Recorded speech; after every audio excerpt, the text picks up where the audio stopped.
ভাই বানের দ্রুত গাড়ি দৌড়ান না কিসের গাড়ি তো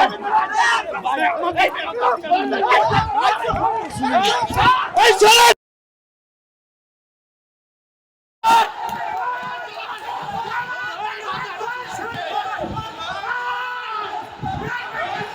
আমি এই মাত্র নিজের চোখে দেখেছি রিকশাওয়ালাকে লাথি মেরেছে পুলিশ। আমি নিজের চোখে দেখেছি একজন রিকশাওয়ালা রাস্তার সাইডে দাঁড়িয়ে ছিল। লাথি মারছে কেন এই বিষয়টা বলেন। রিকশাওয়ালা রাস্তার সাইডে দাঁড়িয়ে ছিল, দ্রুত সরতে বলতেছিল, সরতে একটু দেরি হচ্ছিল, তাই রিকশাওয়ালার মাথায় লাথি মেরেছে। এই পুলিশ প্রশাসন ইসবাদক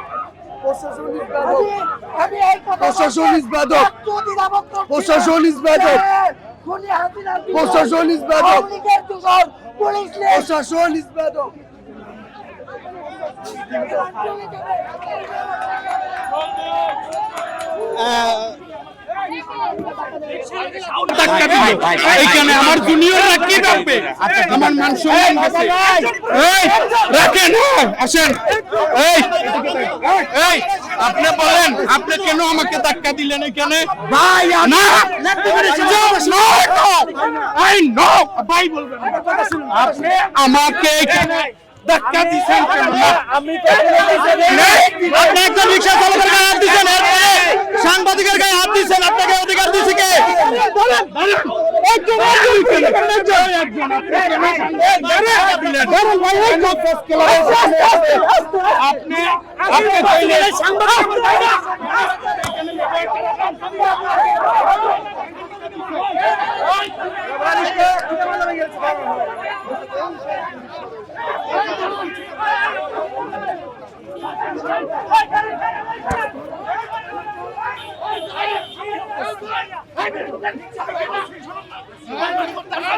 আমাকে ধাক্কা দিতে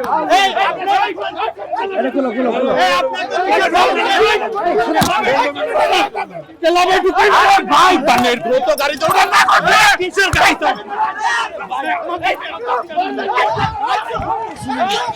এই চলে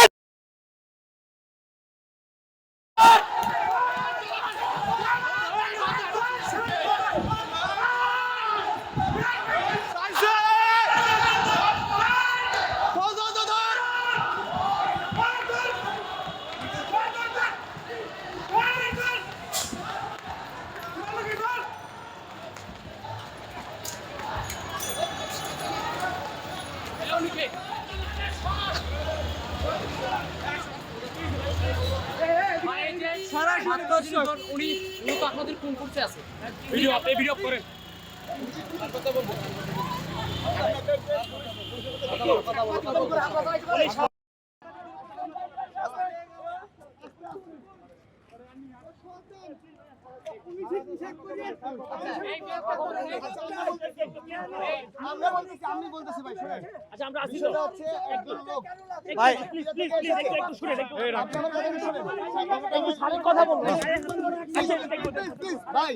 বিষয়টা হচ্ছে একজন লোক সাতক্ষীরা থেকে এসেছে, সে প্রেস ক্লাবের সামনে আগুন দিয়ে দিছে, নিজের গায়ে পেট্রোল ঢেলে দিছে।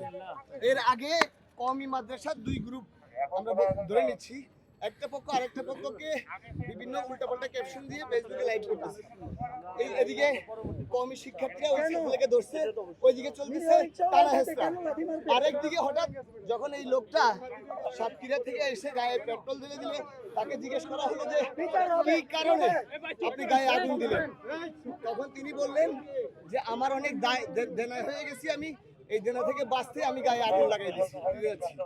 এর ভিতরে এই ভদ্রলোক সহ সবাই এখানে দাঁড়ানো সাংবাদিকরা ওই লোকের সাক্ষাৎকার নিচ্ছে। আপনার এই পুলিশ সদস্য এসআই কি জানি নাম,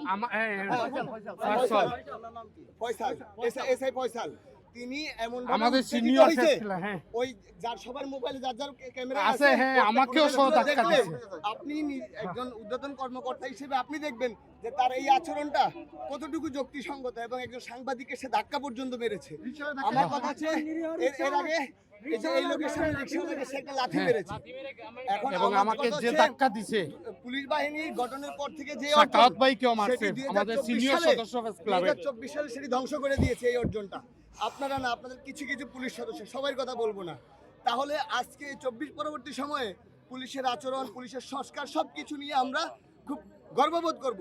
সেখানে পুলিশের এই আচরণ কেন? আসলে আমি ওই ব্যাপারটা আপনার আচ্ছা, কাছে please, এই, রাখেন হুজুর, রাখেন। এই ব্যাপারটা আপনার কাছে শুনলাম এখন। হ্যাঁ। আমি তো ওই জায়গাটা ছিলাম না। হ্যাঁ। আমি আপনার কাছে যার কথা শুনলাম, আমি একটু আমার কর্তৃপক্ষকে জানাই যে এই ঘটনা ঘটছে, ওনারা একটা এবং ব্যবস্থা নেবে। ভাই আরেকটা কি বলবো মাসুদ ভাই, আচ্ছা, ওইখানে আরো তো যারা ছিল না ওরা করে বলছে এই ফয়সল এখান থেকে চলে যাও। আচ্ছা, ওরা মানে যেভাবেই হোক আমাকে পরে বলতেছে ভাই আমি তো আসলে আপনাকে চিনি নাই, ধাক্কা দিয়ে দিচ্ছি আমাকে বড় মাসুদ